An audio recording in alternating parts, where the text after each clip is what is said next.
Welcome sa munting YouTube channel natin guys. Please support my videos. Like, comment and subscribe lang po mga idolo. Maraming salamat po. Story Present, Myriad World Inventory Box.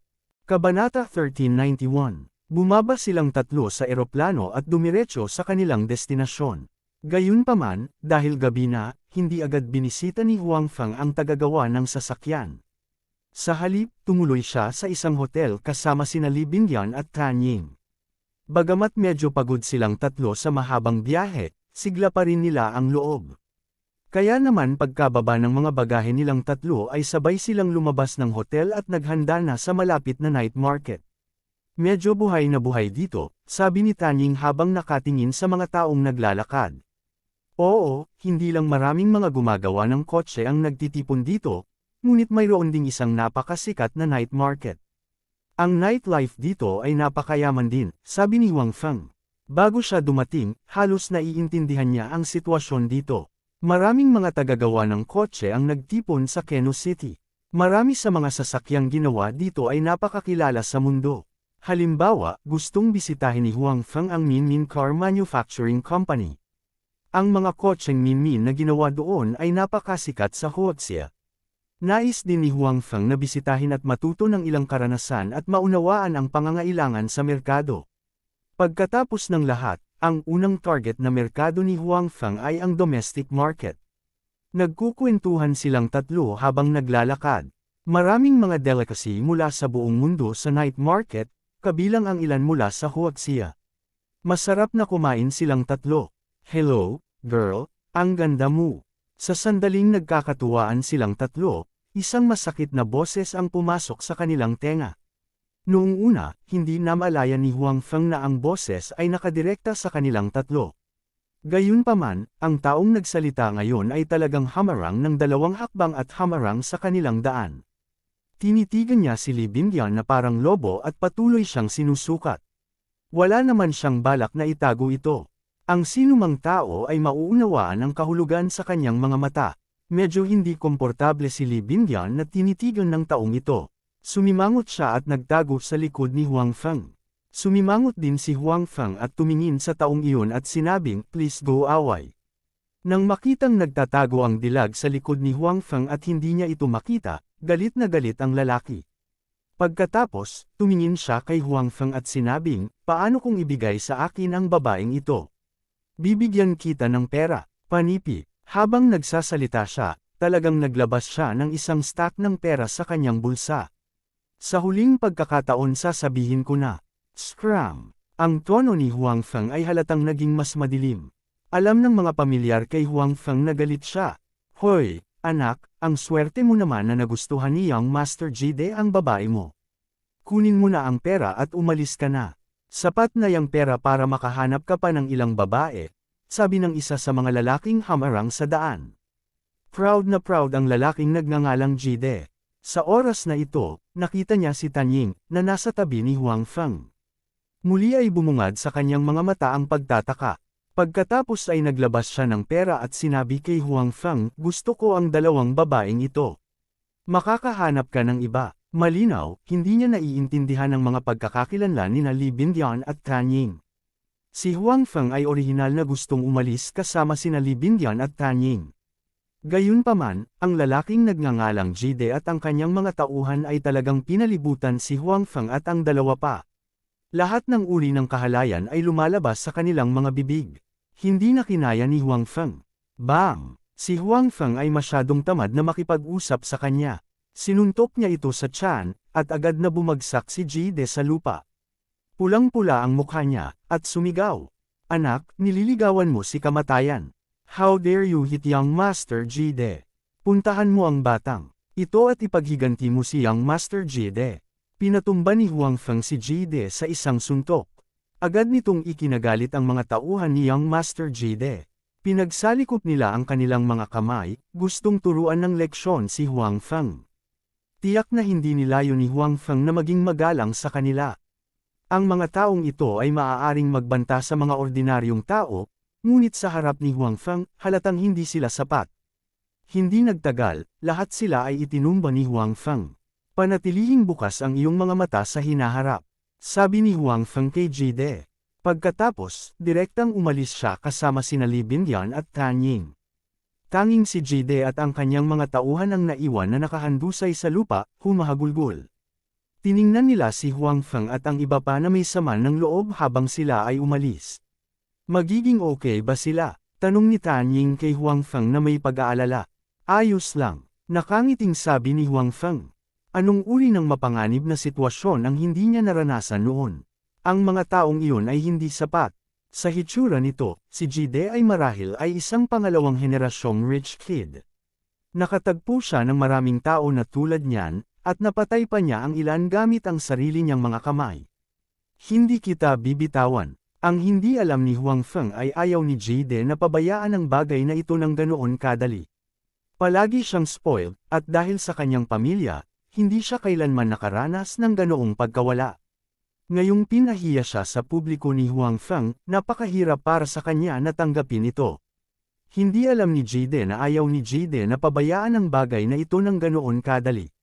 Bagamat may maliit na episode sa kalagitnaan, masaya pa rin si Huang Feng at ang iba pa noong gabing iyon. Si Tan Ying at Li Bingyan ay walang ganoong pagkakataon noon. Nagkaroon sila ng leisure sa pamimili. Ngayong sinasamahan sila ni Huang Feng, natural na masaya silang dalawa. Kung hindi pa huli, ayaw na nilang bumalik. Pagkabalik sa hotel ay naghilamos na silang tatlo at naghanda na para matulog. Dahil nakumpirma na nila ang kanilang relasyon, nagbook si Huang Feng ng suite sa pagkakataong ito. Hindi niya sinasadya ang 3 kwarto. Bagamat medyo nahihiya sina Li Bingyan at Tan Ying, hindi sila tumutol. Habang iniisip ni Huang Feng ang isang magandang gabi, may kumatok sa pinto. Sino ta? Nagdududang tanong ni Huang Feng. Sobrang late na. Bakit may kumatok sa pinto? Tsaka kara-rating lang nila dito. Hindi sila pamilyar sa lugar at walang kakilala. Bakit may maghahanap sa kanila? Waiter, galing sa labas ang sagot. Lalaki yun, ngunit narinig ni Huang Feng na tila kakaiba ang kanyang boses. Anong mali? Sa oras na ito, lumabas si Li Bingyan, nakakaligaw lang. Tanong niya kay Huang Feng habang pinupunasan ang basang buhok. May kumakatok sa pinto. Sabi ni Huang Feng, pumasok ka muna sa loob. Bagamat sumagot ang tao sa labas na ito ay isang waiter, ang puso ni Huang Feng ay medyo mapagbantay. Hindi sila tumawag ng waiter. At saka, sobrang gabi na ngayon. Ang isang waiter ay hindi dapat kumuha ng inisyatiba na dumating. Hindi kaya yung mga taong nakilala natin noong gabi. Narinig ni Li Bingyan ang sinabi ni Huang Feng at bigla siyang nagsalita ng may kaba. I don't know. Nandito ako. Ayos lang, sabi ni Huang Feng kay Li Bingyan. Kabanata 1392. Matapos makapasok sina Li Bingyan at Tan Ying sa loob ng silid, pumunta si Huang Feng upang buksan ang pinto. Sa sandaling bahagyang bumukas ang pinto, naramdaman ni Huang Feng na ang mga tao sa labas ay itinutulak ang pinto at sinusubukang sumisil papasok. Sa simula, maaaring tuluyan na silang maisara ni Huang Feng. Bagamat hindi alam ng mga taong ito ang kanilang mga partikular na pagkakakilanlan, halata na hindi sila dumating na may mabuting hangarin. Gayunpaman, nais ni Huang Feng na alamin ang kanilang mga pagkakakilanlan at ang kanilang layunin sa pagpunta rito. Delikado ang hindi alam, kaya sinamantala ni Huang Feng ang sitwasyon at pinapasok sila. Anak, sabi ko na nga ba, patay ka na. Isang grupo ng mga taong nakaitim ang damit, bawat isa sa kanila ay matangkad at matipuno, ang tila huling pumasok. Si Jide iyon, na nakilala nila habang namimili ngayong gabi. Nang makita ni Huang Feng si Jide, medyo nagulat siya, ngunit naramdaman din niya na natural ito. Kara-rating lang nila dito, at kung meron mang may sama ng loob, maaaring si Jide lang. Gayunpaman, hindi inaasahan ni Huang Feng na napakahusay ng batang iyon. Nalaman niya kung saan siya nakatira sa napakaikling panahon at hinanap siya. Hindi mo naman akalain na magkikita tayo ng ganoon kagadiba. Ang saya mo bang bugbugin ako kanina? Dam, ito ang unang beses na nabugbog ako ng ganito. Ngayon, lampoin kita. Tumangala si Jide kay Huang Feng at mabangis na sinabi. Pilayan ako, sa iilan lang sa inyo. Tiningnan ni Huang Feng ang dosenang malalaking lalaki na pumasok. Kung ang mga taong ito ay nakikitungo sa mga ordinaryong tao, hindi ito magiging problema. Gayunpaman, kapag kaharap si Huang Feng, halatang hindi sila sapat. Sa makatuwid, Hindi nag-alala si Huang Feng. Anak, ang tigas pa rin ng ulo mo sa mga oras na ito. Gusto kong makita kung hanggang kailan ka magiging matigas ang ulo. Nang makita ni Jide na kalmado pa rin si Huang Feng, hindi na siya nakatiis. Sa kanyang puso, naisip niya na dapat niyang ipakita kay Huang Feng kung gaano siya kalakas. Puntahan mo siya para sa akin. Utos ni Jide sa mga taong dala niya. Sa makatuwid, ang dosenang mga taong dinala ni Jide ay naglakad patungo kay Huang Feng na may malupit na ngiti sa kanilang mga mukha. Sa kanilang opinyon, sila ay tapos na para sa oras na ito. Napakaraming tao sa kanilang panig, at mukhang payat at mahina si Huang Feng. Obviously, wala siyang gaanong kakayahan na lumaban. Kung gusto mong sisihin ang isang tao, sisihin mo ang iyong sarili sa pagkakasala kay Young Master Jide, naisip ng mga taong iyon sa kanilang mga puso. Gayunpaman, nagulat sila nang makitang sa harap ng napakaraming tao sa kanilang panig, si Huang Feng ay walang kahit katiting na bahid ng gulat sa kanyang mukha. Hindi ba si Huang Feng ay nakaluhod at humihingi ng awa sa oras na ito? Baka natatakot siyang tanga. Gayunpaman, nang iwagayway ng unang tao ang kanyang kamao kay Huang Feng at madaling nahuli ni Huang Feng, bumilis ang tibok ng puso ng lahat. Baka gusto pa niyang lumaban. Anak, bitawan mo na. Sinigawan ng taong iyon si Huang Feng. Si Huang Feng ay tila basta-basta nang huhuli, ngunit kahit anong pilit ng tao, hindi siya makawala sa kontrol ni Huang Feng. Oh, mahina hong tumugon si Huang Feng. Tulad ng iniisip ng taong iyon na si Huang Feng ay isang duwag, nakita niya na nang bitawan ni Huang Feng ang kanyang kamay, siya ay sumipa na. Sa sumunod na segundo, hindi napigil ang lumipad palabas ang kanyang katawan. Bukod dito, lumipad siya sa direksyon ni Jide. Walang oras na mag-react si Jide bago siya itinulak sa lupa ng taong iyon. Ang katawan na iyon, na tumitimbang ng halos 200 kilo, ay direktang nasa ibabaw niya. Namutla agad ang mukha ni Jide. Patayin mo yang bastos na yan. Umungol si Jide. Noong una, gusto lang niyang turuan ng leksyon si Huang Feng at paluhod at humingi ng tawad. Gayunpaman, nawalan ng malay si Jide dahil sa galit. Gusto niyang patayin si Huang Feng. Tiwala siya na kaya niyang pumatay ng taong dilaw ang balat. Matapos marinig ang mga salita ni Jide, ang iba pa sa mga tao ay hindi nag-atubili. Lahat sila ay naglabas ng mga sandang mula sa kanilang mga braso at sinugod si Huang Feng ng mabangis. Dahil nagsalita na si Young Master Jide, hindi na nila kailangang maging magalang. Gayunpaman, sa lalong madaling panahon natanto nila na sila ay labis na nag-iisip ng mga bagay. Kahit na gumamit sila ng mga dagger at si Huang Feng ay walang armas lamang, at mayroon silang kalamangan sa mga numero, hindi pa rin nila kayang saktan si Huang Feng. Si Huang Feng ay tulad ng isang loach, pabalik-balik sa gitna ng karamihan. Inatake niya sila ng paulit-ulit, ngunit hindi man lang nila mahawakan ang mga damit ni Huang Feng. Bagamat hindi ginamit ni Huang Feng ang kanyang buong lakas, ang mga suntok na iyon na damapo sa kanilang mga katawan ay tiyak na hindi maganda sa pakiramdam. Kailangang malaman ng isa na noong si Huang Feng ay nasa Demigods and Semi-Devils, isa na siyang super expert. Sa totoo lang, natural na mas malakas siya. Kahit na ang mga taong ito sa harap niya ay may ilang mga kasanayan at mas malakas kaysa sa mga ordinaryong tao, kapag kaharap si Huang Feng, sila ay ganap na walang silbi. Hindi na kinailangan pa ni Huang Feng na gamitin ang kanyang malawave na subtle steps para hindi nila magawang hawakan siya. Hindi nagtagal, nahulog lahat sa lupa ang mga taong dinala ni Jide. Lahat sila ay umiiyak sa sakit. Bagamat wala sa anumang panganib ang kanilang buhay, tiyak na nawalan sila ng kakayahang lumaban. Tumigil ka. Sa sandaling ito, muling tumunog ang boses ni Jide. Bumangon na siya sa lupa. Lumingon si Huang Feng at nakitang nakatutok sa kanya ng baril ang batang ito. Anak, ang galing mong makipaglaban, pero ngayon may hawak akong baril. Kung maglakas loob kang gumalaw, babarilan kita. Sabi ni Jide kay Huang Feng. Medyo nagulat si Huang Feng nang maglabas ng baril si Jide. Gayunpaman, hindi siya masyadong natakot. Hindi niya akalain na ganito pala ang loob ng lalaking ito. Talagang naglakas loob siyang gumamit ng baril. Dapat malaman ng isa na ito ang totoong mundo, isang legal na lipunan. Hindi ito ang magulong mundo ng isa pang space-time. Gayunpaman, mula dito, makikita kung gaano ka-arrogant ang taong ito. Lumuhad ka at yumuko sa akin, pagkatapos ay lumabas ang dalawang babae para samahan ako. Kung komportable ako, hahayaan kita. Nang makita ni Jide na talagang hindi kumikibo si Huang Feng, siya ay labis na ipinagmamalaki.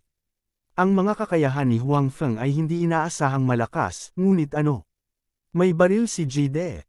Kahit gaano kalakas si Jide, masunurin lang siyang maghintay na mahuli kapag nakaharap sa baril ni Jide. Pinahahalagahan ni Huang Feng ang mga babaeng nakapaligid sa kanya. Marami na silang isinakripisyo sa pagsunod sa kanya.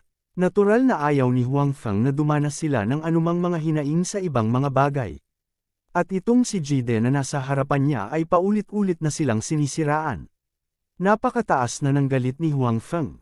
Kung siya lang ang pinag-uusapan ni Jide, pwede siyang magnanyo at pabayaan ito. Gayunpaman, patuloy na pinag-uusapan ni Jide sina Li Bindian at Tan Ying. Dahil dito, hindi ito kinaya ni Huang Feng. Sa tingin mo napakalakas mo dahil lang sa may baril ka. Si Huang Feng ay ngumiti ng nakakainis. Anong ibig mong sabihin? Nang makita ang ngiti ni Huang Feng, nataranta ang puso ni Jide ng walang dahilan. Pagkatapos, nakita ni Jide ang figure ni Huang Feng na kumikislap at nawala. Bago niya mahawakan ang gatilyo, nalaman niyang wala na ang baril sa kanyang kamay. Lumitaw din si Huang Feng sa kanyang harapan, pinaglalaroan ang baril na nasa kamay niya kanina. Kabanata 1393, Ikaw, tao ka ba o multo? Natakot si Young Master Kid sa ginawa ni Huang Feng. Napaatras siya ng ilang hakbang at namutla ang mukha niya. Ano sa tingin mo? Malamig na tiningnan siya ni Huang Feng. You can't hit me. I'm the Young Master of the Allen family. If you hit me, you're dead. Nang makita ang hindi magiliw na ekspresyon ni Huang Feng, mas natakot si Young Master Kid. Ang mga taong dinala niya ay natambo lahat, at ang baril na pinagkakatiwalaan niya ay kinuha ni Huang Feng. Nakaramdam ng sobrang insecure si Young Master Kid. Ang pamilya Allen. Pakiramdam ni Huang Feng ay pamilyar ang pangalang ito, ngunit hindi niya maalala kung saan niya narinig ang pangalang ito. Gayunpaman, paulit-ulit na nagdulot ng gulo si Kid para sa kanila. Ininsulto pa nga niya sina Li Bindian at Tan Ying. Malinaw na hindi siya pababayaan ni Huang Feng. So ano, how dare you talk about my women like that? Kailangan mong magbayad ng isang presyo, anuman ang mangyari, sabi ni Huang Feng habang naglalakad siya patungo kay Kid. Anong ginagawa mo? Sinasabi ko sa iyo, kung maglakas loob kang saktan ako, hindi gagawin ng aking lolo, sabi ni Kid na namumutla ang mukha. Gayunpaman, bago pa matapos magsalita si Kid, naramdaman niya ang isang suntok sa kanyang mukha. Ang kanyang katawan ay lumipad paatras ng hindi sinasadya. Habang nasa himpapawid siya, may nakita siyang puting ngipin na lumabas sa kanyang bibig. Bam! Pagkatapos ng maikling paglipad, marahas na nabangga ang likod ni Kid at ang dingding. Agad niyang naramdaman ang pag-akyat ng kanyang dugo sa kanyang ulo, at nakita niya ang mga bituin sa kanyang harapan. Gayunpaman, bago pa siya makabawi, muling lumitaw sa kanyang harapan ang figurang nagparamdam sa kanya ng takot. Hinawakan ni Huang Feng ang kwelyo ni Kid gamit ang isang kamay at madali siyang binuhat. Sa kabilang banda, panay ang paghampas nito sa kanya. Napakalakas ng tunog. Bagamat ayaw siyang patayin ni Huang Feng, nais niyang bigyan siya ng isang hindi malilimutang alaala. Sa makatuwid, siya ay natural na mas malupit. Hindi nagtagal, mabilis na namula ang mukha ni Kid. Halos mawala na ang mga mata niya na okay pa. Ang buong mukha niya ay naging ulo ng baboy. Patuloy ang pag-agos ng dugo sa sulok ng kanyang bibig. Gustong humingi ng awa ni Kid, ngunit patuloy na gumagalaw ang kamay ni Huang Feng. Hindi na siya nagkaroon ng pagkakataong magsalita. Nang medyo natulala si Kid sa pambubugbog, sa wakas ay binitawan na ni Huang Feng ang kanyang kamay. Sa oras na ito, medyo gamaan ang loob ni Kid. Talagang natakot siya kay Huang Feng. Kahit anong pilit niya, walang epekto. Naiintindihan din niya na sa harap ni Huang Feng para siyang mahinang langgam. Anak, tama ba? Tandaan, huwag masyadong nakakainis sa hinaharap. Madali kang mabugbog. Inihagis ni Huang Feng si Kid sa lupa at tumagilid para tingnan siya. Casual niyang sinabi, bilasan mo at kunin mo ang iyong mga tao at mawala ka. Kung darating ka ulit para maghanap ng gulo, hindi na ito magiging kasing simple ng ilang bagbog sa susunod. Tumingin si Kid kay Huang Feng na may takot sa kanyang mga mata. Talagang natakot siya kay Huang Feng ngayon lang. Gayunpaman, hindi ito nangangahulugan na talagang ayaw niyang maghiganti kay Huang Feng. Hindi pa siya naging ganito kamiserable mula noong bata pa siya. Sino ang hindi nagbigay ng mukha sa kanya nang makita siya? Hindi niya akalain na mabubugbog siya ngayon ng unggoy na dilaw ang balat. Ang sama ng loob sa puso ni Kid ay sapat na para niyanig ang mundo. Gayunpaman, alam din niya na hindi siya katapat ni Huang Feng. Kung siya ay patuloy na mabubuhol, siya na lamang ang malas. Pinag-isipan na niya ito ng mabuti. Maghahanap pa rin siya ng magtuturo kay Huang Feng ng leksyon. Gayunpaman, hindi siya personal na darating. Sa susunod, hindi na niya mahahanap ang mga walang kwentang ito. Sila ay simpleng basura, magwala ka. Nang makita ni Huang Feng na tumayo na ang mga tao ni Kid, sinabi niya sa kanila na kunin si Kid at mabilis na mawala. Gabi na, at napakahaba ng biyahe nila. Ang kailangan nila ngayon ay pahinga. Malinaw, ang mga taong ito ay masyadong maraming hadlang dito. Ang mga taong dinala ni Kid ay hindi nang ahas na pabulaanan si Huang Feng. Ainal-alayan nila ang nahihilo na si Kid at lumabas ng kwarto nito. Nang makitang umalis na ang mga taong iyon, pumunta si Huang Feng sa susunod na silid at inaliw ang dalawang babae. Medyo pangit ang mukha ng dalawang babae, pero hindi sila masyadong apektado, lalo na si Li Binyan. Noong nakaraan, siya at si Huang Feng ay nakatagpo ng maraming mas mapanganib na sitwasyon kaysa ngayon. Sa kanyang puso, nagtiwala siya kay Huang Feng. Naniniwala siya na mapoprotektahan sila ni Huang Feng. Sa kabilang banda, pagkatapos na tulungan si Jide palabas ng hotel ng kanyang mga subordinate, nabawi niya ang kanyang composure. Agad niyang naalala ang kahihiyan na dinanas niya sa silid ni Huang Feng. Biglang sumiklab ang galit sa puso niya at sinampal niya ang katabi. Basura, kayong lahat ay basura. Kahit na magdala ako ng grupo ng mga baboy, mas kapaki-pakinabang sila kaysa sa iyo. Saway ni Kid, natakot siya kay Huang Feng, ngunit sa harap ng mga taong ito, muli siyang naging mapagmataas. Young Master, alam ng taong yun ang kung fu, bulong ng isang tao. Gayunpaman, sa sandaling sinabi niya ang ako, siya ay sinampal ni Kid. Pinandilatan siya ni Kid at sinabing, kailangan ko bang sabihin mo iyan? Narinig na ni Kid ang kung fu noon, ngunit kinutya niya ito noon. Akala niya ay peke ang lahat. Paano nagkaroon ng kung fu? It was all for show. Pagdating sa totoong away, walang kwenta. Gayunpaman, dahil sa husay ni Huang Feng ngayon lang ay naisip niya kaagad ang kung fu. Dati ay hindi siya naniniwala sa misteryosong bagay na iyon, ngunit ngayon ay naramdaman niya na maaaring umiral talaga ang kung fu. Bukod dito, ito ay mas malakas kaysa sa naisip niya.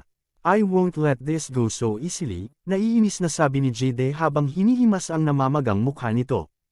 Hindi ako papayag na ganito kadali. Sa pagkakataong ito, walang nang ahas na magsalita ng basta-basta. Natatakot sila na ilabas ni Kid ang galit sa kanila. Nakita ni Kid na ang mga taong ito ay ibinaba ang kanilang mga ulo at walang sinabi, na parang mga pipi. Lalo siyang nagalit dito. Gayunpaman, alam din niya na ang mga taong ito ay talagang walang magagawa. Hindi nila siya kayang talunin, kaya ano pa ang magagawa nila? Mag-iwan ng dalawang tao dito para bantayan sila. Iyong iba ay bumalik muna. Huwag mo silang hayaang tumakas. Sa susunod, kailangan kong maghanda ng mas makapangyarihan para sa kanila, sabi ni Kid. Si Kid ay palaging mapaglaro. Nahawakan niya ang lahat, kaya't may ilang taong kilala niya mula sa lahat ng antas ng pamumuhay. Sa pagkakataong ito, naranasan niya ang pag-urong sa kamay ni Huang Feng. Handa siyang hanapin ang mga taong ito para turuan ng leksyon si Huang Feng. Siyempre, ang saligan ay hindi makakatakas si Huang Feng. Kaya naman, nag-iwan siya ng ilang tao dito para bantayan siya. Hindi sineseryoso ni Huang Feng si Kid. Marami na siyang nakitang mayayamang pangalawang henerasyon na tulad niya sa bansa. Ang bawat isa sa kanila ay labis na mayabang, ngunit sa katotohanan, wala silang anumang kakayahan. Gayunpaman, alam din ni Huang Feng na ang ganitong uri ng tao ay napakahirap talunin sa pagpapasakop. Malamang ay makakahanap siya ng taong magdudulot ng gulo sa kanila. Ayaw ni Huang Feng na maging busybody. Gayunpaman, kung patuloy silang guluhin ni Kid, hindi nag-isip si Huang Feng na alisin ang problemang ito magpakailanman. Kabanata 1394, kinaumagahan, maagang nagising si Huang Feng at ang dalawa pa. Hindi nakaapekto sa pahinga nila ang nangyari kagabi kay Jide at sa iba pa. Pagkagising ay naghanda na silang pumunta sa Minmin Automobile Company. Bago dumating si Huang Feng, nakipag-appointment siya sa manager dito para bisitahin ang lugar.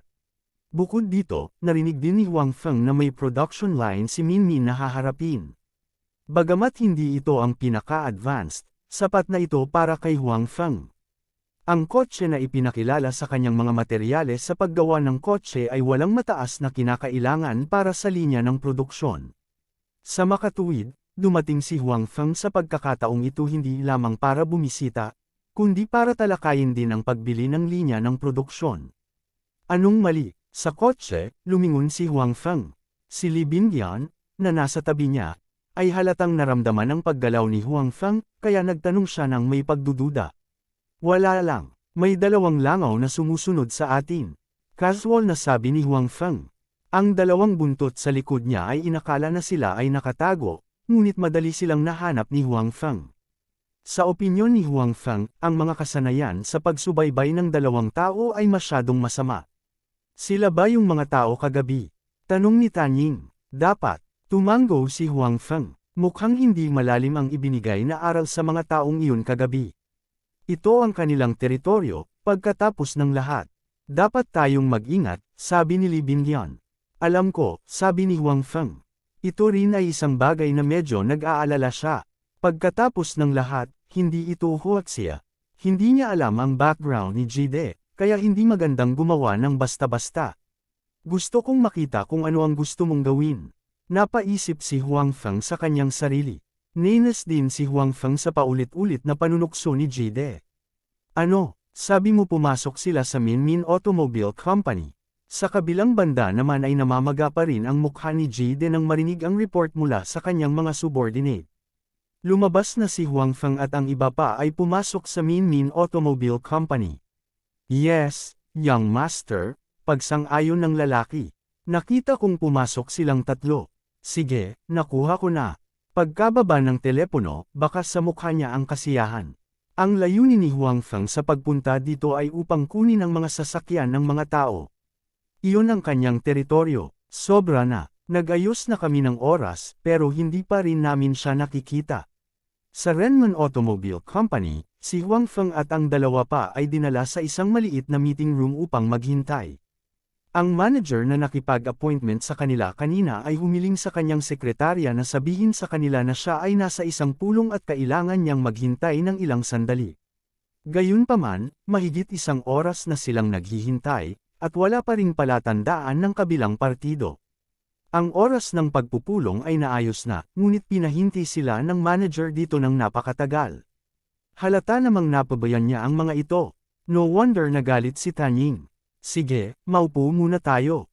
Malaking kumpanya sila, at may itatanong tayo sa kanila. Inaliw ni Li Bingyan si Tanying. Sa kanyang mga salita, makikita na hindi rin siya masaya sa kanyang puso. Halatang hindi niya sineseryoso ang mga ito. Si Huang Feng ay kalmado at hindi masyadong naiinip. Bago niya makuha ang storage box, noong nag-interview siya, marami na siyang nakitang ganoong eksena. Ang pagiging hindi pinansin ay isang pangkaraniwang bagay. Ito ay sanhi ng pagkakaiba sa lakas. Sa makatuwid, si Huang Feng ay lihim na nanumpa sa kanyang puso na dapat niyang itayo ang domestic car industry. Kapag dumating ang oras, makikita niya kung anong uri ng ekspresyon ang mayroon ang mga mayabang na ito. Sa simula, papasok ang sekretarya ng manager para makita sila at babuhusan sila ng tubig. Maya-maya, pati ang sekretarya ay nawala. Walang palatandaan sa kanya sa kalahating araw. Para bang tuluyan na silang kinalimutan. Lalabas ako at titingnan, sabi ni Huang Feng habang nakatingin kina Li Bingyan at Tanying, na halatang masama ang pakiramdam. Sabay na tayo, sabi ni Li Bingyan, at tumayo din si Tanying. Tumango si Huang Feng, at lumabas silang tatlo sa conference room. Dahil hindi nila alam kung nasaan ang manager, pumunta na lang sila sa secretary ng manager. Kailan matatapos ang meeting ng manager mo? Mahigit 2 oras na kaming naghihintay, sabi ni Huang Feng sa sekretarya. Lumabas ang manager namin. Kung kailan siya babalik, hindi ko alam. Sabi ng secretary na blanko ang ekspresyon. Sa simula pa lang, malamig na ang mukha niya at hindi niya sinasadyang aliwin sila ng mainit. Ano, lumabas siya. Matagal kaming naghintay dito, pero siya ang lumabas. Iniwan niya lang kami dito ng matagal at hindi niya sinabi sa amin kung kailan siya lumabas. Maghintay tayo dito na parang mga tanga. Matapos makinig sa mga salita ng sekretarya, maging si Lee Bin-gyeon ay nagalit sa pagkakataong ito. Masyadong marami ang mga taong ito. Buti na lang tapos na ang takdang oras, pero ngayon, direktang nakalimutan sila ng manager at lumabas, naiwan sila dito ng tuluyan. Hindi niya ito sineseryoso. Sorry, nakalimutan ko lang ipaalam sa'yo.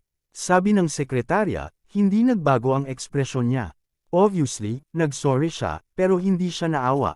Bilang secretary ng manager ng isang malaking kumpanya, halatang medyo abnormal ito. Fair na. Sinabi ni Huang Feng kina Lee Bin-gyeon at Tan Ying.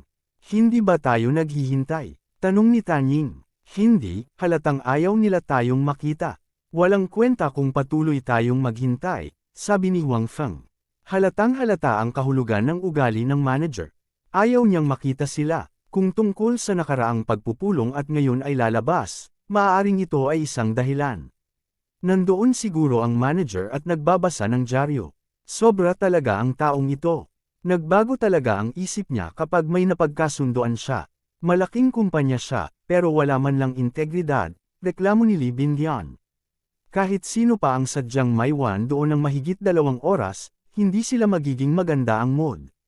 Well, let's ignore him. Let's go, sabi ni Huang Feng kay Lee Bin-gyeon. Okay, kaya, isang grupo ng 3 tao ang umalis sa Renman Automobile Company. Mahigit 2 oras ang biyaheng ito, ngunit wala silang napala. Ito ay isang ganap na pag-aaksaya ng oras. Nang makitang umalis si Huang Feng at ang iba pa, pumunta ang sekretarya ng manager sa isa pang opisina, kung saan may umiinom ng tsaa at nagbabasa ng dyaryo. Manager, wala na sila. Sinabi ng sekretarya sa taong nasa opisina, at ang taong ito ay ang manager na nakipag-appointment kay Huang Feng dati. Makakapaghintay talaga sila. Naghintay talaga sila ng mahigit 2 oras. Magiliw na ngumiti ang manager, inilapag ang tasa ng tsaa, at sinabing, gayunpaman, gaano man sila katagal maghintay, wala itong silbi. Sino ang humiling sa iyo na saktan si Young Master Jade? Speaking of this, tumingin siya sa sekretarya at sinabing, lumabas ka. Kung babalik sila, maghanap ka na lang ng dahilan at sabihing busy ako. Naiintindihan mo ba? Nakuha ko. Tumanggo ang sekretarya. Kabanata 1395. Sa opinyon ng manager, babalik si Huang Feng at ang iba pa. Pagkatapos ng lahat, si Huang Feng at ang iba pa ay nagmula sa Huaxia para lamang bisitahin ang kanilang paggawaan ng produksyon ng sasakyan. Kasabay nito, nais din nilang bilhin ang linya ng produksyon na malapit ng maalis. Napakalinaw ng kanilang layunin. Kung hindi nila siya nakita sa unang pagkakataon, babalik sila sa pangalawang pagkakataon. Gayunpaman, maliwanag na mali ang manager. Hindi na kailangang bumisita si Huang Feng sa kanilang production workshop, at hindi dahil hindi siya makakaligtas nang wala ang kanilang production line. May backup plan siya. Nagpasya siyang bisitahin ang mga ito dahil gusto niyang mapanatili ang magandang relasyon sa mga tao. Kung tutuusin, ang mga tao ay nagkaroon ng maraming prestihiyo sa merkado. Kailangan niyang matuto mula sa kanila sa hinaharap.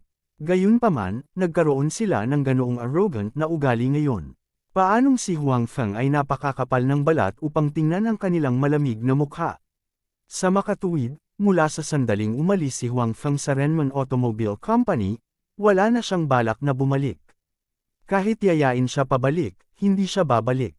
Naranasan ni Huang Feng ang pakiramdam na nilalaro siya ng higit sa 1 beses. Ayaw na niyang maranasan muli ang pakiramdam na iyon.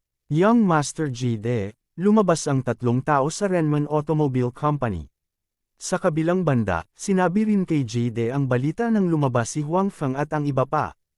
Agad naman siyang ngumiti ng may pagmamalaki. Anak, tuturuan muna kita ng leksyon. We'll settle the rest of the accounts later. Ngumiti si Jade ng may pagmamalaki. Ang hindi alam ni Huang Feng ay ang lolo ni Jade ay isang pangunahing shareholder ng Renman Automobile Company. Sa makatuwid, madalas na nagpakita si Jide sa Renman Automobile Company at kumilos na parang isang malupit. Ngayon, matapos malaman na si Huang Feng at ang iba pa ay pumasok sa Renman Automobile, tinawagan niya ang manager at hiniling sa kanya na pahirapan ang mga bagay para kay Huang Feng. Sinabi rin niya na siya ay may sama ng loob kay Huang Feng at hiniling sa kanya na gawin ang sa tingin niya ay angkop. Siyempre, hindi naman tanga ang manager. Alam niya ang pagkakakilanlan ni Jide, kaya ganoon ang pakikitungo niya kay Huang Feng. Wala siyang masyadong alam tungkol kay Huang Feng. Akala niya isa lang siyang mayamang negosyante sa Huaxia. May pera man siya o wala ay walang gaanong kinalaman sa kanya. Gayunpaman, kung nasaktan niya si Young Master Jide, maaaring mawalan siya ng trabaho. Malinaw na hindi niya sasaktan si Jide para kay Huang Feng. Sa makatuwid, nangyari ang nangyari kay Huang Feng at sa iba pa. Hanggat walang sinasabi si Young Master Jide, hindi siya makikita ni Huang Feng. Bukod dito, imposible para sa kanya na gumawa ng anumang deal kay Huang Feng. Gayunpaman, ang hindi nila alam ay ang kanilang mga aksyon ay direktang humantong sa isang malakas na kalaban para sa kanilang kumpanya. Nang maglaon, pinagsisihan ito ng manager, ngunit walang paraan upang baguhin ito. Ano ang dapat nating gawin ngayon? Tinanong ni Li Bindian si Huang Feng sa kotse. Bagamat kapwa galit sina Li Bindian at Tan Ying sa nangyari, naunawaan din nila na hindi nagpunta rito si Huang Feng para lang magsaya. May misyon siya. Ngayon na ang pagbisita sa Renman Automobile Company ay halatang nasira, labis silang nag-aalala kay Huang Feng. Don't worry so much. Nakalimutan mo na ba ang storage box ko? Ngumiti si Huang Feng at inaliw ang dalawa. Wala naman talaga siyang dapat ipag-alala. Dahil hindi siya makapag-import ng production line dito, maaari siyang gumastos ng pera upang ipagpalit ito mula sa storage box. Bukod dito, ito ay mas advanced. Kailangan lang niyang gumastos ng kaunting pera. Gayunpaman, ang kasalukuyang bilis ni Huang Feng na kumita ng pera ay napakabilis, kaya hindi niya kailangang mag-alala tungkol sa pera. Ang nakakalungkot lang ay hindi niya mabisita ang mga production cars dito. Si Huang Feng ay may teknolohiya, ngunit kailangan niya ng mga advanced na konsepto ng pamamahala. Kung hindi, ang teknolohiya lamang ay malinaw na hindi sapat. Oo, paano ko makakalimutan ang mahiwagang bagay na iyon? Narinig ni Li Bindian ang mga salita ni Huang Feng at biglang naging masaya. Ganon din si Tan Ying. Biglang nawala ang pag-aalala sa mga mukha nila. Nakita nila ang magic ng storage box gamit ang kanilang sariling mga mata. Kung gusto ni Huang Feng na makuha ang production line, makukuha niya ito sa storage box. Ito ang pinakamalaking trump card ni Huang Feng. Gamit ang storage box, si Huang Feng ay hindi nasa desperado na sitwasyon. Kaya ang lahat ng iyong mga alalahanin ay hindi nararapat. Sinabi ni Huang Feng, ngunit dahil narito tayo, mas mabuting maghanap ng ilang kumpanya ng paggawa ng sasakyan at matutunan ang kanilang mga konsepto sa pamamahala. Tumanggo sina Li Bindian at Tan Ying. Sa orihinal, silang tatlo ay may napakalinaw na layunin, na bisitahin ang Renman Automobile Company. Gayunpaman, malinaw na hindi nila ito magagawa dito, kaya kailangan nilang baguhin ang kanilang layunin. Sa kabutihang palad, mayroong maraming mga kumpanya ng paggawa ng kotse sa Keno City. Ang tatlo sa kanila ay hindi na kailangang mag-alala tungkol sa walang target. Bagamat hindi na ibenta ang ilang sasakyan sa Huaxia, gusto lang nilang matuto ng ilang advanced na konsepto ng pamamahala. Wala silang pakialam sa ibang bagay. Kaya naman, pagkaalis nilang tatlo sa Renman Automobile Company, hindi na sila bumalik. Sa halip, direktang lumipat sila sa ibang kumpanya ng paggawa ng kotse upang ipahayag ang kanilang layunin. Bagamat direktang tumanggi ang ilang kumpanya, may pumayag din. Si Huang Feng ay hindi bumisita ng libre. Binayaran ng mga kumpanyang iyon si Huang Feng para sa pera, kaya walang mali sa kanila. Sa sumunod na 3 araw, dinala ni Huang Feng sina Li Bindian at Tan Ying sa iba't ibang kumpanya ng paggawa ng sasakyan. Siyempre, pagkatapos ng trabaho, dinala din ni Huang Feng silang dalawa para makipaglaro. Pagkatapos ng lahat, ang paglalakbay na ito ay hindi lamang para sa trabaho. Para na rin makapag-relax silang dalawa. Ang pagkakaayos ng paglalaro at pagtatrabaho ng sabay-sabay ay naging masaya at komportable silang tatlo. Dapat sabihin na ang pamamahala ng mga kumpanya ng paggawa ng kotse sa Alemanya ay napakahusay. Kahit na ito ay isang maliit na kumpanya ng paggawa ng kotse, mayroon pa ring isang bagay na nagkakahalaga ng pag-aaral mula sa mga tuntunin ng pamamahala. Masasabing maraming natutunan si Huang Feng at silang dalawa sa 3 araw na ito, lalo na si Huang Feng. Bago ito, wala siyang masyadong alam sa management. Gayunpaman, habang dumarami ang mga kumpanya sa ilalim ng kanyang pangalan, malinaw na kailangan niyang maglagay ng higit na pagsisikap sa pamamahala. Sa pagkakataong ito, hindi siya pumunta para matuto tungkol sa pamamahala para lang malaman ang tungkol sa paggawa ng sasakyan. Sa 3 araw na ito, patuloy na sinusundan ng mga tao ni Jide si Huang Feng. Walang pakialam si Huang Feng. Hindi siya mapakali sa maliliit na fries na ito. Ayos lang basta hindi sila pumunta para maghanap ng gulo. Siyempre, ito ay dahil hindi alam ni Huang Feng na naloko sila ng manager ng Renman Automobile Company dahil kay Jide. Kung hindi niya sana magalang ang mga taong iyon. Sinasabi mo na ang mga taong ito ay bumibisita sa mga kumpanya ng paggawa ng kotse kahit saan. Nalaman ni Jide ang tungkol kay Huang Feng at ang kinaroroonan ng iba mula sa kanyang mga subordinate. Oo, marami na silang nabasitang kumpanya. Araw-araw silang bumibisita, the subordinate said. Kabanata 1396. Nang marinig ni Jide ang mga salita ng kanyang kasambahay, isang mapanuksong ekspresyon ang lumitaw sa kanyang mukha. Anong gusto niyang gawin? Gusto ba niyang gumawa ng sarili niyang sasakyan? Marunong ba siyang gumawa ng mga sasakyan? Ang kanilang mga domestic car ay basura. Siguro alam niya na wala siyang kakayahan kaya nandito siya para humingi ng kooperasyon. Panipi, tila hindi itinatago ni Jide ang pangungutya. Sa kanyang pananaw, hindi nila alam kung paano gumawa ng mga kotse. Ang mga kotseng iyon na binansagan bilang mga domestic na kotse ay mayroong maraming pangunahing teknolohiya mula sa ibang bansa, lalo na ang mga mula sa kanilang bansa. Sa makatuwid, naisip niyang pumunta si Huang Feng dito sa pagkakataong ito dahil gusto niyang maging katulad ng mga taong huwatsiya na nauna sa kanya. Nais niyang bilhin ng mga pangunahing teknolohiya. Iyon siguro ang dahilan kung bakit siya pumunta sa lugar ng mga tao kanina. Gayunpaman, hindi nalungkot si Jide. Ito ay dahil alam niya na bagamat ang mga kumpanya ng sasakyan sa kanyang bansa ay magbebenta ng ilan sa kanilang mga teknolohiya, lahat sila ay mga marginal na teknolohiya na kailangang alisin. Kapag nakikipagtulungan sa mga pabrika ng sasakyan, napakaganda ng pagiging confidential ng kanilang mga pangunahing teknolohiya.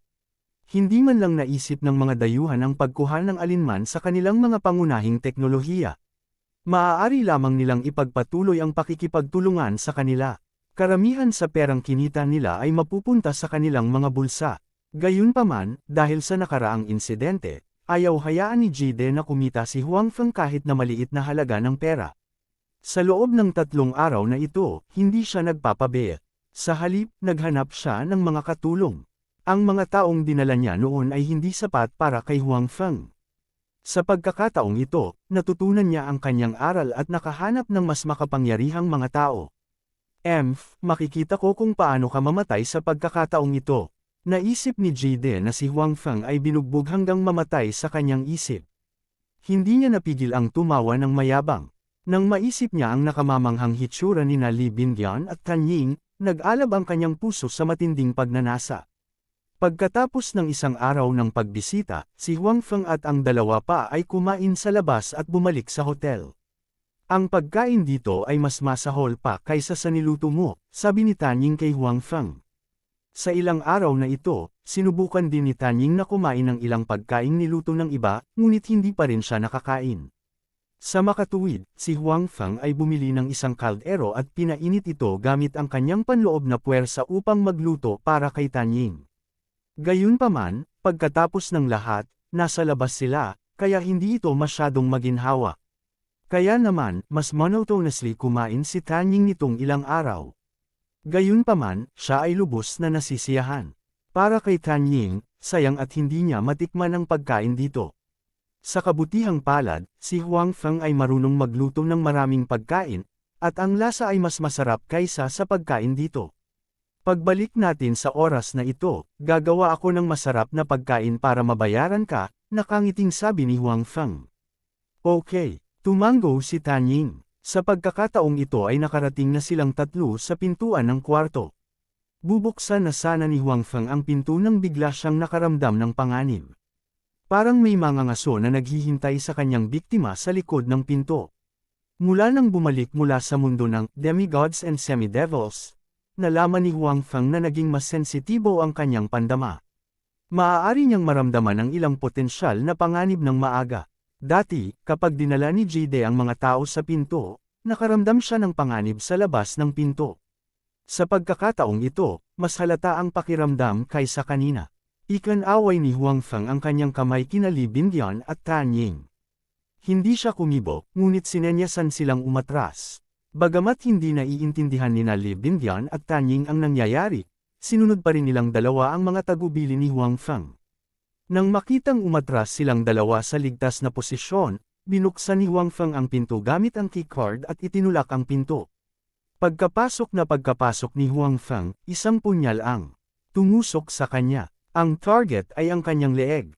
Mabilis at balisang dumating ang punyal. Naramdaman pa ni Huang Feng ang malamig na aura ng punyal. Ang punyal ay bahagyang kumikinang na may berdeng ilaw.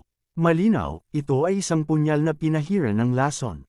Ibinaba ni Huang Feng ang kanyang katawan at pagkatapos ay pinadulas ang kanyang mga paa, iniwasan ang atake ng punyal. Ang umatake ay tila medyo nagulat sa mabilis na reaksyon ni Huang Feng. Gayunpaman, ang umaatake ay malinaw na hindi isang pangkaraniwang tao. Natigilan lang siya saglit bago siya nag-react. Habang umuusad ang punyal, inikat niya ang kanyang palso at nagpalit ng direksyon. Pagkatapos, sinaksak niya si Huang Feng.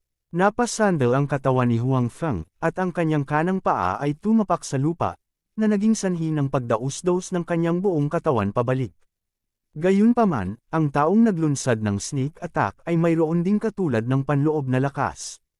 Hinabol niya si Huang Feng, at ang punyal ay nanatiling banta kay Huang Feng. Hindi inaasahan ni Huang Feng na magiging napakagulo ng umatake. Mas magulo pa siya sa dosenang tao na dinala ni Jade. Gayunpaman, para kay Huang Feng, ito ay pinakamahirap. Wala siya sa anumang tunay na panganib. Bago pumunta sa mundong demigods and semi-devils, isa siyang first-rate master sa totoong mundo.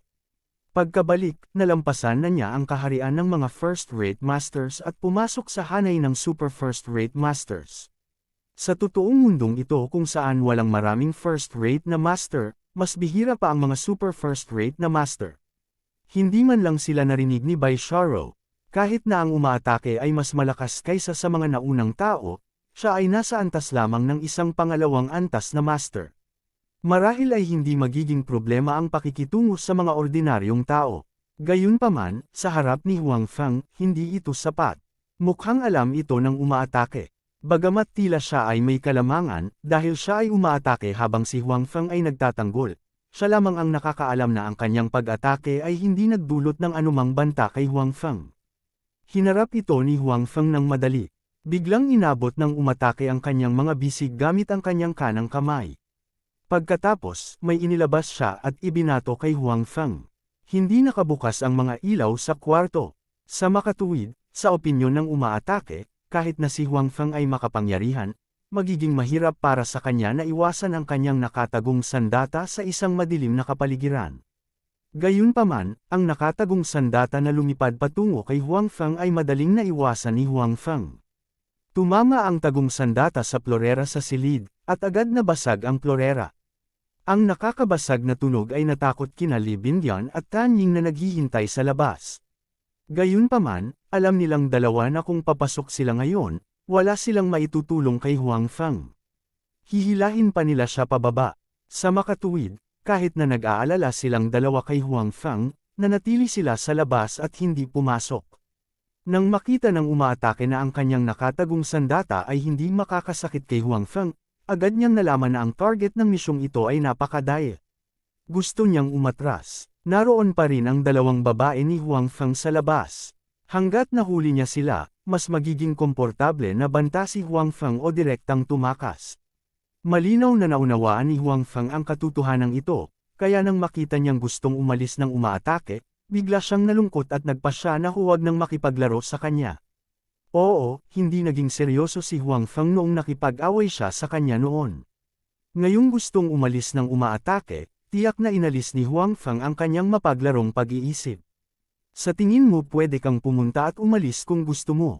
Natatakot ako na hindi ito ganoon. Kadali, panipi, habang sinasabi ito ni Huang Feng, inabot niya ang kanyang kanang kamay at hinawakan ang umaatake. Kabanata 1397. Gulat na gulat ang lalaki. Naramdaman na lang niya na bigla na lang nasa harapan niya ang palad ni Huang Feng. Gusto niya itong iwasan, ngunit nalaman niyang parang anino ang nakasunod sa kanya ng palad. Kahit saan siya magpunta, ang palad ay sumusunod. Palagi siyang nasa ilalim ng anino ng palad. Walang ibang paraan. Iwagayway lamang ng lalaki ang punyal sa palad ni Huang Feng, sinusubukang pilitin si Huang Feng na umatras. Gayunpaman, tila lumingon ang palad ni Huang Feng. Natama na siya sa tagiliran, pero saktong napahawak siya sa balikat ng lalaki. Ang hakbang na ito ay ang White Rainbow Palm na itinuro noon ni Li Qiushui kay Huang Feng. Ito ay isang hindi mahuhulaan na direksyon ng pag-atake. Sa pagkakahawak sa balikat, ang lalaki ay parang manok na hinuli ng agila. Gusto niyang kumawala, ngunit hindi niya magawa. Puwersa ang apat na daliri ni Huang Feng at agad siyang binuhat. Pagkatapos noon, binagsak niya ito sa lupa. Bang! Sa isang malakas na ingay, nahulog ang lalaki sa lupa. Naramdaman niya agad na mabali na ang kanyang gulugod. Siya ay nasa matinding sakit. Ilang saglit, hindi siya makahinga ng maayos at hindi makabangon. Sinipa ni Huang Feng ang punyal sa kamay ng lalaki. Naunawaan ni Huang Feng na ang mga martial arts masters na tulad nito ay hinamak ang paggamit ng mga modernong armas. Nagtiwala sila sa sarili nilang kakayahan at malamig na sandata tulad ng mga punyal. Walang baril ang nasa harapan niya gaya ng inaasahan. Sandaling bumagal ang lalaki, gusto niya talagang tumalikod. Gayunpaman, sa sandaling umalis ang kanyang katawan sa lupa, sumipa si Huang Feng ng marahas. Agad na bumagsak muli sa lupa ang katawan ng lalaki. Sa pagkakataong ito, mas masakit kaysa sa pagkahulog kanina. Huwag kang magpumiglas. Walang kwenta. Tinapakan ni Huang Feng ang kanyang dibdib gamit ang isang paa at sinabi sa mahinahong tono. Gayunpaman, halatang hindi pa rin kumbinsido ang lalaki, o sa halip, hindi siya sumuko at gusto pa ring lumaban. Gayunpaman, sa harap ni Huang Feng, wala pa rin itong silbi. Sa halip, pinalala nito ang kanyang mga sugat. Nang makitang ganap na niyang kontrolado ang umaatake, pinapasok ni Huang Feng sina Li Binyan at Tanying. Kasabay nito, binuksan niya ang mga ilaw sa silid. Malinaw na nakita ni Huang Feng ang hitsura ng tao. Ito ay isang tipikal na hitsura sa Europa. Matalim ang mata niya. Bagamat siya ay nasakop ni Huang Feng, ang kay-abangan sa kanyang mga mata ay napakalakas. Tinitigan niya si Huang Feng. Gayunpaman, ang puso ng taong ito ay labis ding nabigla. Nakatanggap siya ng maraming misyon, at napakataas ng kanyang completion rate. Sikat na sikat din siya sa kanyang linya ng trabaho. Hindi naman sa hindi niya na-encounter ang mga mahihirap na kalaban noon, pero nasolve niya ang mga ito ng perpekto. Gayunpaman, ang pakikipagkita kay Huang Feng ngayon ay nagparamdam sa kanya ng kawalan ng lakas mula sa kaibuturan ng kanyang puso. Para bang hindi sila ni Huang Feng sa parehong antas. Kahit anong pilit niya, hindi siya magiging kalaban ni Huang Feng. Ang ganitong uri ng pakiramdam ng kawalan ng kakayahan ay ang unang pagkakataon na naramdaman niya. Magsalita ka, sino nagpadala sa'yo? Tumingin si Huang Feng sa lalaki at malamig na nagtanong. Malamig na sumangot ang lalaki, ngunit hindi nagsalita. Alam ko kahit hindi mo sabihin. Ito yung tinatawag na kid. Sinabi ni Huang Feng, bukod sa kanya, wala akong kaaway dito.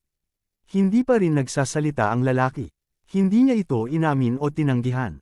Nanahimik siya. Gayunpaman, nakatitiyak si Huang Feng na ito ay malamang na ipinadala ni Kid. Kara-rating lang niya sa Germany hindi pa. Kaya wala na siyang ibang kaaway. Tila hindi sapat ang lalim ng aral na itinuro niya sa kanya noong nakaraan. Makakatiyak ka na ako ay isang sibilisadong tao. Hindi kita papatayin, kahit na hindi ka handang makipagtulungan, sabi ni Huang Feng. Gayunpaman, imposibleng palayain kita ng ganoon lang. Anong gusto mo? Nagsalita ang lalaki sa unang pagkakataon. Makakausap mo pala, sabi ni Huang Feng. Malalaman mo ang gusto ko mamaya. Malinaw na hindi papakawalan ni Huang Feng ang taong ito ng madali. Kung hahayaan niya siya ng madali, mahirap igarantiya na ang kabilang partido ay hindi makakahanap ng isa pang pagkakataon.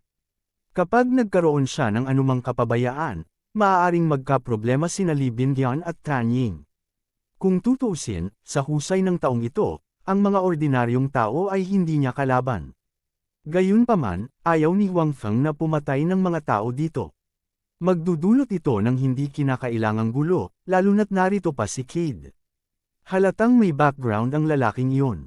Kung mayroon siyang anumang koneksyon sa pulisya, si Huang Feng ay maaaring makulong dito. Sa makatuwid, si Huang Feng ay pumili ng isang kompromiso. Hindi niya papatayin ang taong ito, ngunit siya ay lumpo.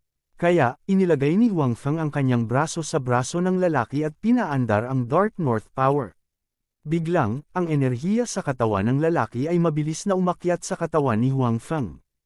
Anong ginagawa mo? Itigil mo na. Demonyo ka. Itigil mo na. Napasigaw ang lalaki sa takot dahil malinaw niyang naramdaman na ang enerhiya sa kanyang katawan ay mabilis na nawawala at nagmamadaling pumasok sa katawan ni Huang Feng. Dapat itong malaman na ang enerhiya na ito ay ang pundasyon ng kanyang maraming mga taon ng paglilinang. Kung wala ang enerhiyang ito, hindi siya makakaligtas sa kanilang larangan. Sa makatuwid, lubos niyang pinahahalagahan ang enerhiya na ito. Masasabing ang pagkawala ng enerhiyang ito ay mas masahol pa sa kamatayan. Gayunpaman, halatang hindi siya pakikinggan ni Huang Feng. Napapikit siya ng bahagya, kahit na ang enerhiya sa katawan ng taong ito ay mas masahol pa kaysa sa tatlong matatanda ng Xiaoyao sect, gaano man kaliit ang isang lamok, ito ay karne pa rin. Hindi ito magugustuhan ni Huang Feng. Hindi nagtagal, naabsorb ni Huang Feng ang lahat ng enerhiya sa katawan ng lalaki, na walang naiwan. Noong una, maingay pa ang lalaki at gustong magpumiglas. Gayunpaman, pagkatapos matuklasan na ang lahat ay walang saysay, sumuko siya. Sa huli, nakahiga siya sa lupa na may mapula ang mukha, nakatitig sa kisame, hindi gumagalaw. Anong meron sa kanya? Nakita ni Li Bingyun si Huang Feng na nagmulat ng kanyang mga mata at mahinang nagtanong. Wala lang, siguro may mga bagay na hindi ko matanggap pansamantala, nakangiting sabi ni Huang Feng. Pagkatapos noon, tumingin si Huang Feng sa lalaki at sinabing, maligaw ka. Magsumbong ka sa iyong Panginoon. Hahayaan kita sa pagkakataong ito, ngunit sa susunod hindi ka na magiging maswerte. Dahan-daang tumayo ang lalaki at lumabas. Ang pagkawala ng lahat ng kanyang lakas sa isang iglap ay isang malaking dagok sa kanya. Para siyang bangkay na naglalakad na walang kaluluwa, naglalakad palabas na parang makina. Tungkol naman sa banta ni Huang Feng, hindi siya nakinig. Anong biro? Kapag mayroon na siyang kakayahan, hindi siya ang kalaban ni Huang Feng. Ngayon na ang enerhiya sa kanyang katawan ay naabsorb na ni Huang Feng, paano siya makakapaghiganti kay Huang Feng? Iyon ay simpleng panliligaw kay kamatayan. Sa makatuwid, hindi niya naisip na bumalik para maghiganti kay Huang Feng. Magpahinga muna kayo dito saglit. Lalabas muna ako saglit, sinabi ni Huang Feng kina Li Bingyun at Tan Ying. Nagpasya siyang sundan ang lalaki at tingnan kung si Ji De ba ang gumawa. Kabanata 1398. Mag-ingat ka, paalala ni Li Bingyun kay Huang Feng. Okay. Sumagot si Huang Feng, manatili kayong dalawa sa silid at i-lock ang pinto. Maliban kung kumakatok ako, huwag buksan ang pinto. Alam namin, parehong tumanggo sina Li Bingyun at Tan Ying. Kung wala si Huang Feng sa kanilang tabi, tiyak na hindi sila maglalakas loob na buksan ang pinto para sa sinuman. Matapos ibigay ang kanyang mga tagubilin, lumabas si Huang Feng sa silid at sinundan ng taong kalalabas lang. Ang mga kasanayan sa pag-stalk ni Huang Feng ay mas mahusay kaysa sa taong inayos noon ni Ji De. Kahit na ang taong tumambangan sa kanya ay mayroon pa ring lakas ng loob, hindi niya matutuklasan ang pag-iral ni Huang Feng. Bukod dito, tuluyang nawala ang kanyang panloob na enerhiya at hindi naiiba sa isang ordinaryong tao. Mas naging imposible para sa kanya na matuklasan ang pag-iral ni Huang Feng. Sa sandaling iyon, ang taong iyon ay parang bangkay na naglalakad. Naglakad lang siya pasulong ng mekanikal. Wala siyang pakialam sa paligid o mga tao man lang. Masasabing matapos mawala ng inner energy ay patay na ang kanyang puso. Bagamat napakabagal sa paglalakad ng tao, napakalakas ng puso ni Huang Feng. Hindi naman siya nagmamadali at dahan-dahan lang siyang sumunod sa likod ng tao. Hindi nagtagal, tumunog ang telepono ng taong iyon. Gayunpaman, tila hindi niya ito narinig. Mukhang wala siyang balak kunin ang phone. Bukod dito, nagpatuloy siya sa paglalakad pasulong. Huang Feng hulaan na ang tawag sa telepono ay malamang na mula sa kanyang employer upang kumpirmahin kung ang kanyang misyon ay natapos na. Hindi kinuha ng taong iyon ang telepono. Gayunpaman, ang tao sa kabilang dulo ng telepono ay tila napakapasensya. Paulit-ulit siyang tumatawag. Naisip ni Huang Feng na malamang natulala ang amo. Hindi niya naintindihan ang sitwasyon dito at patuloy na tumatawag. Paano kung ang taong iyon ay nakahiga pa rin sa pananambang? Hindi ba siya malalantad sa ringtone niya? Bukod dito, hindi kinuha ng taong iyon ang telepono ng isang beses, ngunit ang ibang tao ay talagang tumawag ng 2 beses, 3 beses, at patuloy na tumatawag. Ang taong ito ay sadyang tulala. Sa wakas, marahil ay nagising ang tao sa pagtunog ng telepono, o marahil ay hindi na nakayanan ng tao ang pagtunog ng telepono. Sa wakas ay kinuha ng tao ang telepono. Si Huang Feng ay nagmamadaling gumawa ng 2 hakbang pasulong upang matiyak na maririnig niya ito ng malinaw. Hindi narinig ni Huang Feng ang sinabi ng nasa kabilang dulo ng telepono, ngunit ang taong nasa harap niya ay bumulong sa telepono, nabigo ang misyon. Kasunod nito, nagkaroon ng panibagong panahon ng katahimikan. Marahil ang taong nasa kabilang panig ng telepono ay naglalabas ng kanyang kawalang kasiyahan. Malinaw na nakikita ni Huang Feng na ang taong kanina lang ay tumambangan sa kanya, na ang orihinal na mukha ay walang ekspresyon, ay unti-unting nagiging galit. Ang kanyang buong pagkatao ay tila napakasama. Sa wakas, umungol siya sa telepono, ****. Ang lakas ng loob ko ay hinigop ng lalaking iyon. Bakit hindi mo sinabi sa kanya na napakalakas niya at kakaiba ang kanyang mga pamamaraan? Kung hindi mo ako binigyan ng maling impormasyon, hindi ako nabigo, kid. Mas mabuting makinig ka sa akin ng mabuti. Ang perang ipinangako mo noon ay hindi mababawasan ng kahit 1 sentimo. Kung hindi, wala akong pakialam na ilantad ang katotohanan na kumuha ka ng isang mamamatay tao. Panipi, ang enerhiya sa kanyang katawan ay sinipsip ni Huang Feng. Ang taong ito ay hindi makakapagtrabaho sa linyang ito ng trabaho sa hinaharap. Kahit na kaya niya, siguradong hindi siya magiging kasing lakas niya ngayon. Sa makatuwid, kailangan niyang samantalahin ang sitwasyon upang kumita ng mas maraming pera. Noon, lamang siya mabubuhay ng payapa sa natitirang bahagi ng kanyang buhay. Dahil doon, nang makita niyang may balak talaga si Kid na tumalikod sa utang, agad siyang nagalit. Pera niya iyon, kaya kailangan niyang ibigay sa kanya. Oo naman, si Kid iyon. Nang marinig ni Huang Feng ang mga salita ng taong iyon, bumulong siya sa sarili. Mukhang hindi mali ang hula niya. Oo naman, ang Kid na iyon ang naglalaro. Hindi talaga sumuko ang lalaking ito. ****, gusto mo pa talaga mangikil sa akin.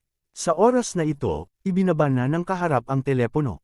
Nagmumura siya pero medyo naka-recover na siya at hindi naman hid gaya ng dati. Hindi ba mas maganda kung nangako kang ipapadala ang pera kanina? Nang marinig ni Huang Feng ang kanyang mga salita, halos naiintindihan niya. Mukhang gumana ang pananakot ng taong ito kay Kid. Pumayag si Kid na ibigay sa kanya ang natitirang pera. Gayunpaman, si Huang Feng ay may ilang pagdududa sa kanyang puso. Si Kid ba yun ay isang taong napakadaling kausap? Parang hindi naman. Sa makatuwid, si Huang Feng, na orihinal na nagplano na magpakita ng sarili at magtanong sa taong iyon tungkol sa kinaroroonan ni Kid, ay nagpa siya na magtago sandali. Baka may mahanap pa siya. Makalipas ang halos 10 minuto, isang taong nakasuot ng itim ang lumitaw sa harap ng taong sinubukang patayin si Huang Feng. May bitbit siyang malites sa kanyang kamay. Nang makita ang taong ito na lumitaw, lalo na sa isang malita, ang assassin ay lubos na nasisiyahan.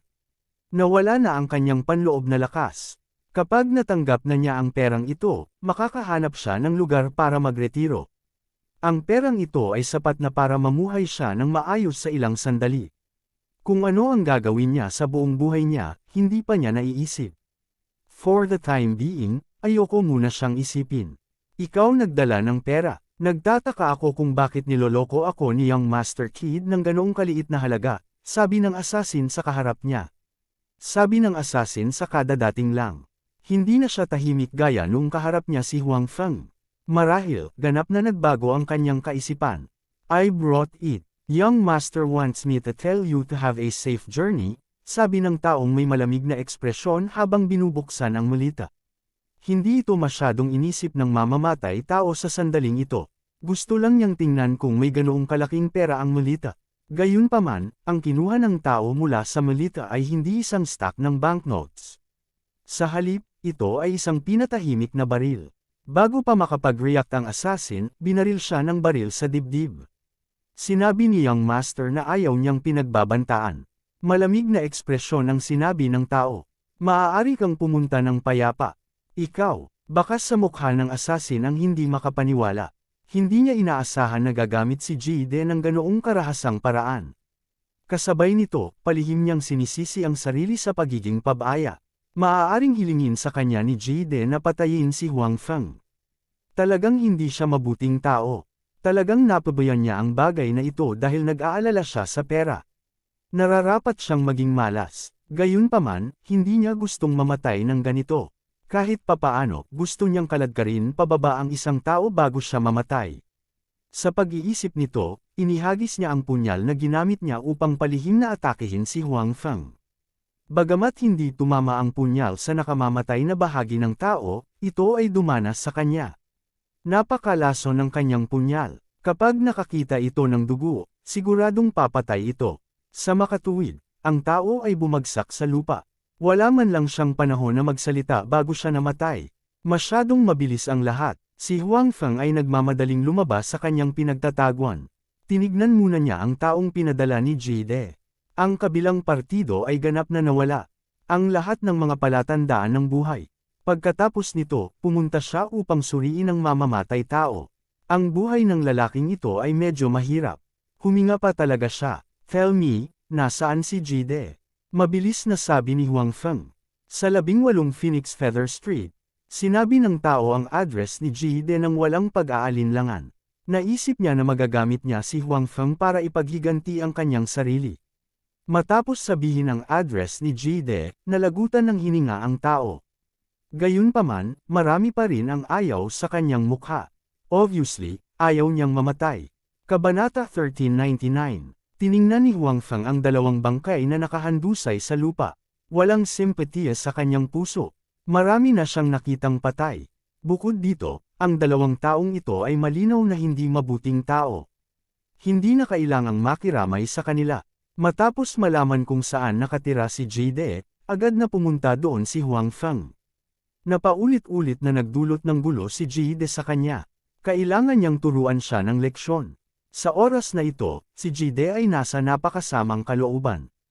Hindi naging madali para sa kanya na makahanap ng isang makapangyarihang mamamatay. Naisip niya na sa pagkakataong ito, maaari na niyang patayin si Huang Feng at ipaghiganti ang kanyang sarili. Kung tutuusin, napakahusay ng mga nakaraang tagumpay ng mamamatay tao na iyon. Gaano man kalakas si Huang Feng, kapag nahaharap sa tangkang pagpatay ng mga taong ito, tiyak na mamamatay siya. Gayunpaman, ang hindi niya inaasahan ay talagang nabigo ang pumatay. At ano ang sinabi niya? Ang lahat ng kanyang panloob na enerhiya ay sinipsip ni Huang Feng.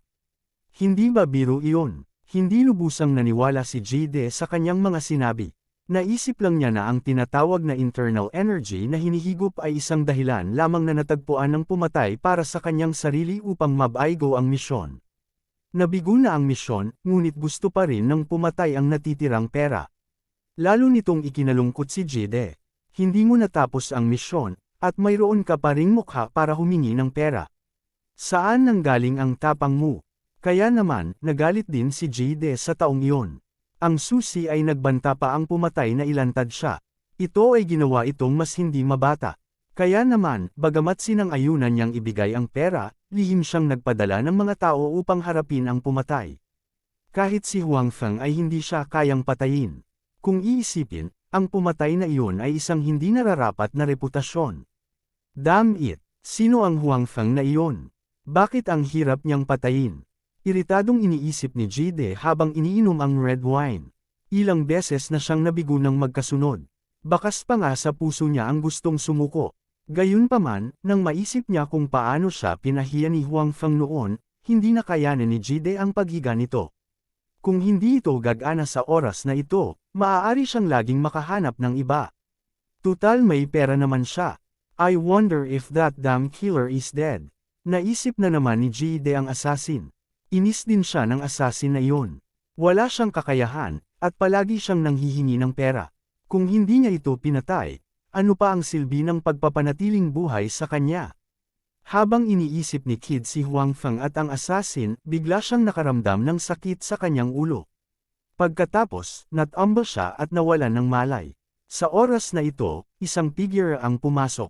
Ang figurang ito ay si Huang Feng. Hey, good mood ka. Tumingin si Huang Feng kay Jide, na nakahandusay sa lupa. Pagkatapos, tumingin siya sa bote ng red wine sa tabi niya. Talagang alam ng lalaking ito kung paano mag-enjoy sa buhay. Sa isang banda, nagpadala siya ng mga tao para patayin si Huang Feng. Sa kabilang banda, nagtatago siya at nagsasaya. Huang Feng ay humakbang pasulong at tinapakan ang kanang binti ni Jide. Pagkatapos noon ay, dahan-dahan niya itong inikat. Tuloy-tuloy na umalangaw ang tunog ng mga buto. Kahit na walang malay si Jide, isang masakit na ekspresyon ang bumungad sa kanyang mukha. Ito ang parusa ni Huang Feng para kay Jide. Bagamat hindi nagpakita si Huang Feng, malamang nahulaan ni Jide kung sino ang gumawa nito. Gayunpaman, wala siyang katibayan. Bago pumasok si Huang Feng sa bulwagan, natumble na niya ang lahat ng bodyguard ni Jide sa labas. Gusto niyang sabihin kay Jide na maaari niya itong patayin anumang oras. Gusto niyang mag-isip ng 2 beses si Jide bago gumawa ng anuman sa susunod. Matapos pilayin ang isa sa mga binti ni Jide, umalis si Huang Feng na nasisiyahan. Ang taong ito ay nakatadhana na hindi makapag-iwan ng saklay sa hinaharap. Gayunpaman, hindi niya alam kung ang aral na ito ay makapagbibigay sa kanya ng bagong dahon. Hindi nagtagal, bumalik si Huang Feng sa hotel. Marahan niyang kinatok ang pinto.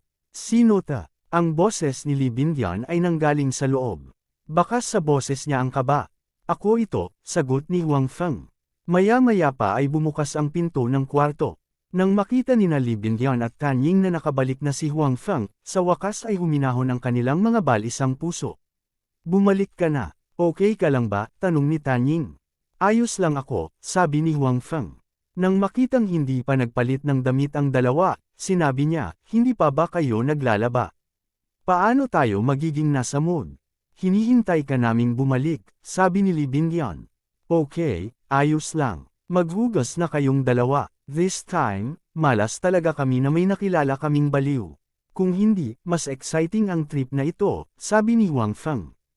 Hindi inaasahan ni Huang Feng na sa pagkakataong ito ay makikilala niya ang isang taong tulad ni Jide. Siya ay mayabang at makitid ang isip. Originally, wala siyang balak makipagtalo sa kanya. Nakakainis yung lalaking yun. Kung sila ay nasa ibang espasyo, pinatay na sana siya ni Huang Feng gamit ang isang hampas ng palad at tatapusin ang lahat ng kaguluhan. Malapit nang matapos ang mga bagay dito. Balik tayo bukas, sabi ni Huang Feng. Sa pagkakataong ito, ang pangunahing layunin ng pagpunta dito ay upang bisitahin at matuto. Ang iba pang layunin ay bumili ng linya ng produksyon. Bagamat hindi nila binisita ang Minmin Automobile Company, si Huang Feng at ang dalawa pa ay bumisita sa maraming iba pang kumpanya. Maganda pa rin ang ani.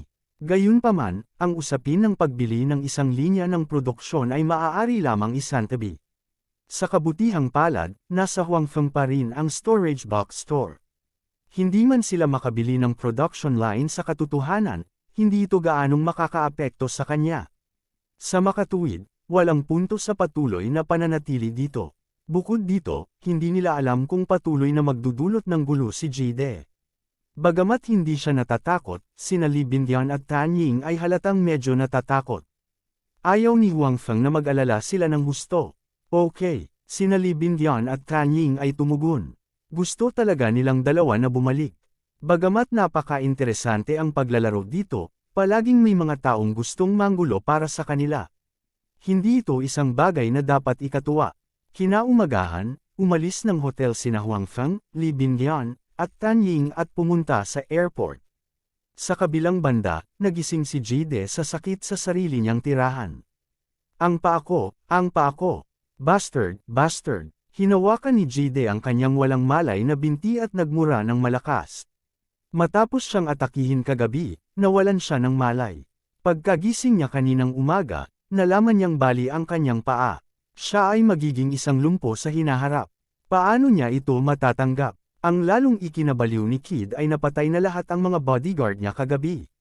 Nasira din ang mga surveillance camera. Sa makatuwid, talagang walang ideya si Kid kung sino ang gumawa ng lahat ng ito. Gusto man niyang maghiganti, wala siyang target. Siya yun, dapat siya yun.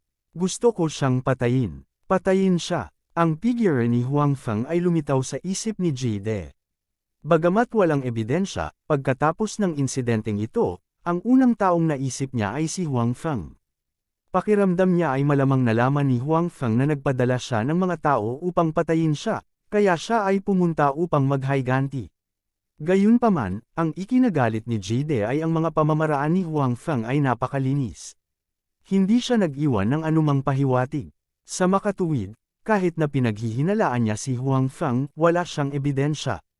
Kabanata 1400. Gayunpaman, sa oras na ito, ang buong utak ni Jide ay napuno ng galit. Kahit na walang ebidensya na magpapatunay na ito ay ginawa ni Huang Feng, gusto pa rin niyang hanapin si Huang Feng para sa paghihiganti.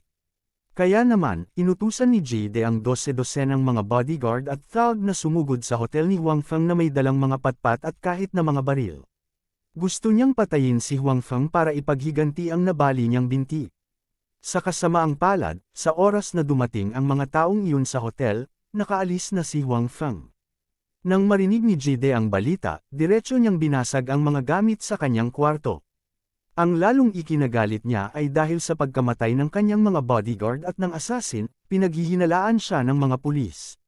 Dumating ang mga pulis. Bukod dito, sa umaga, inutusan niya ang napakaraming tao na sumugod sa hotel na may mga armas. Iyon ay malinaw na ilegal.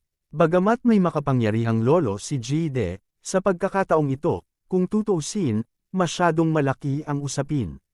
Dinala pa rin siya ng mga pulis. Nagalit ito kay Jide. Hindi niya naipaghiganti ang kanyang sarili, ngunit talagang dinala siya ng mga pulis. Paano niya nalulunok ang galit na ito? Gayunpaman, kahit na hindi niya ito lunukan, walang ibang paraan. Si Huang Feng ay wala kahit saan. Bukod dito, napakatigas din ang ugali ng mga pulis. Kailangan niyang pumunta. Gayunpaman, sanay si Jide na maging mayabang. Kahit sa harap ng mga pulis, hindi nag-improve ang ugali niya. Gumawa siya ng eksena sa istasyon ng pulis, na ikinaiinis ng marami sa mga pulis. Lalong naging matigas ang kanilang saloobin sa kanya. Hanggang sa personal na dumating ang lolo ni Jide sa himpilan ng pulisya ay bahagyang lamambot ang ugali ng pulis. Sa wakas ay hindi na ng ahas na gumawa ulit ng eksena si Jide. Ilang araw lang akong wala, tapos nakagawa ka na ng ganyang kalaking eksena. Tumingin ang lolo ni Jide sa apo na may malamig na ekspresyon. Alam na alam niya ang ugali ng apo. Karaniwang gusto niyang gumawa ng gulo sa lahat ng dako, at kailangan niyang maglinis pagkatapos niya. Sa pagkakataong ito, nagtipon talaga siya ng grupo ng mga tao para gumawa ng pagpatay. May kaugnayan pa siya sa kasong murder. Lalo siyang nagalit dito. Lolo, hindi ko po kasalanan ito. Kasalanan po ng D***man***** lahat yan. Medyo emosyonal pa si Jide. Nabalian niya ang paa ko. Lolo, lumpo na ako simula ngayon. Panipi. Nang marinig ang sinabi ng apo, nanlamig ang mukha ng lolo ni Kid. Napatingin siya sa binti ng apo. Nasira talaga. Sabi niya, sigurado ka bang ginawa niya? Bagamat walang ebidensya, sigurado akong siya iyon.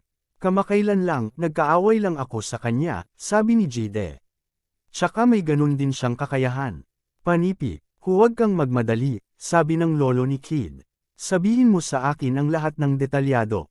Sa makatuwid, sinabi ni Kid sa kanyang lolo ang lahat ng nangyari sa pagitan nila ni Huang Feng. Ang kaalaman ng lolo ni Kid ay malinaw na hindi isang bagay na maihahambing sa isang playboy na tulad ni Kid. Matapos marinig ang paglalarawan ng kanyang apo, alam niyang dapat isa si Huang Feng sa mga maalamat na master na iyon. Ang bawat bansa ay may gayong mga panginoon, at sila ay isang mahalagang puwersa sa kanilang bansa. Medyo malakas ang kanilang individual na lakas. Siyempre, sa mata ng mayayamang tao tulad ni Lolo Jide, ang mga taong may kapangyarihan tulad ni Huang Feng ay walang iba kundi mga kasangkapan. Gayunpaman, malinaw na sinipan ng kanyang apo ang isang bakal na plato sa pagkakataong ito. Siya ay tinuruan ng isang malupit na aral. Ako na ang bahala sa bagay na ito, sabi ng lolo ni Kid. Ikaw na bahala sa mga sugat mo. Huwag mo na akong guluhin pa. Pero, may gusto pang sabihin si Kid, ngunit matapos siyang titigan ng kanyang lolo, hindi na siya naglakas loob na magsalita muli. Bagamat mayabang siya sa harap ng iba, hindi niya pinangarap na magkaroon ng ganoong ugali sa harap ng kanyang lolo. Sa tulong ng kanyang lolo, maayos na nakalabas ng police station si Kid. Pagkatapos, pinagamot ng lolo ni Kid ang kanyang apo. Siya mismo ay gumawa ng ilang mga tawag sa telepono. Pagkababa ng telepono, sinabi ng lolo ni Kid sa kanyang sarili na may malungkot na mukha, wala akong pakialam kung sino ka. Dahil naglakas loob kang tretuhin ang apo ko ng ganito, kailangan mong bayaran ang halaga. Ang lolo ni Kid ay nagkaroon lamang ng isang apo, at kadalasan ay labis siyang natutuwa sa kanya. Dahil din sa suporta ng kanyang lolo kaya kadalasan ay nagagawa ni Kid ang anumang gusto niya. Noon pa man ay iniisip ng lolo ni Kid na hindi pa lumalaki ang kanyang apo. Hindi naman big deal sa kanya ang manggulo. Gayunpaman, sa pagkakataong ito, talagang naging walang awa si Huang Feng. Nagalit ito sa lolo ni Kid. Ang lolo ni Kid ay malinaw na automatikong hindi pinansin na ang bagay na ito ay nagsimula ng kanyang apo. At saka, ang apo niya ang unang naging malupit. Si Huang Feng ay isang passive counterattack lamang. Sa kabilang banda, hindi pa rin alam ni Huang Feng na pagkatapos niyang bugbugin ang nakababata, dumating ang mas matanda. Siya, Li Bingyan, at Tanying ay naghihintay sa lobby ng paliparan. Malapit na silang sumakay sa eroplano at babalik sa China. Pagdating nila ay walang masyadong dalang bagahe ang tatlo. Gayunpaman, nang bumalik sila, nagdala sila ng maraming bagay. Ito ang mga bagay na binili ni Li Bingyan at Tanying noong namimili silang tatlo nitong mga nakaraang araw. May mga bagay para sa kanila, at mayroon ding mga bagay para sa kanilang mga kapatid na babae sa bahay. Hindi sila makalabas ng mag-isa at walang dala para sa kanilang mga kapatid sa bahay. Kaya naman, nang bumalik silang tatlo, may dala silang tatlong malita na puno ng lahat ng uri ng regalo. Kung tatanungin mo ako, ano ang wala sa China? Bukod dito, mayroon akong lahat sa aking storage box. Hindi na kailangang bumili ng napakaraming bagay dito, sabi ni Huang Feng. Paanong pareho? Sabi ni Li Bingyan habang iniikot niya ang kanyang mga mata kay Huang Feng. Tama, this is our sincerity. How can buying in China be the same? Sabi din ni Tanying. Nitong ilang araw, nailabas na niya ang pagka-adik niya sa pamimili. At saka, first time niyang mag-abroad kaya normal lang na bumili siya ng mas maraming gamit. Bansa Bumpkin. Sa oras na ito, isang European sa tabi nila ay tumingin kay Huang Feng at sa iba pa at sinabi sa Ingles. Hindi man lang naitago ang ekspresyon ng paghamak sa kanyang mukha. Napakahusay ng Ingles ni Huang Feng at ng iba pa, kaya natural, naiintindihan nila ang mga salita ng taong ito. Kumunot ang noo ni Huang Feng at sinabing, sino ang sinasabi mo? I'm talking about you. What's wrong? Sa hindi inaasahan, diretsyong inamin ito ng lalaki. Puno pa rin ng pang-aalipusta ang mukha niya habang sinasabi, sa tuwing pumupunta rito ang mga taga-bansa. Bumibili sila at bibili. Para silang mga bukol sa bansa. Sa unang tingin, alam kong napakahirap ng bansa mo at wala. Sabi ko, Tito, saan nanggagaling ang tiwala mo? Tumingin si Li Bingyan sa lalaki at sinabi, kapag madalas siyang mamili, mahilig siyang bumili ng mga bagay-bagay, sa China man ito o sa ibang bansa. Bakit siya naging country bumpkin dito? Bansa bumpkin. Tumingin ang lalaki sa kanilang tatlo at muling nagsalita. Pagkatapos, kinuha niya ang kanyang bag at handa nang sumakay sa eroplano. Oras na para sumakay sa eroplano. Ikaw, may gustong sabihin pa si Li Bingyan. Hinayla siya ni Huang Feng at sinabing, bueno, sumakay na tayo sa eroplano. Walang masasabi sa ganitong uri ng tao.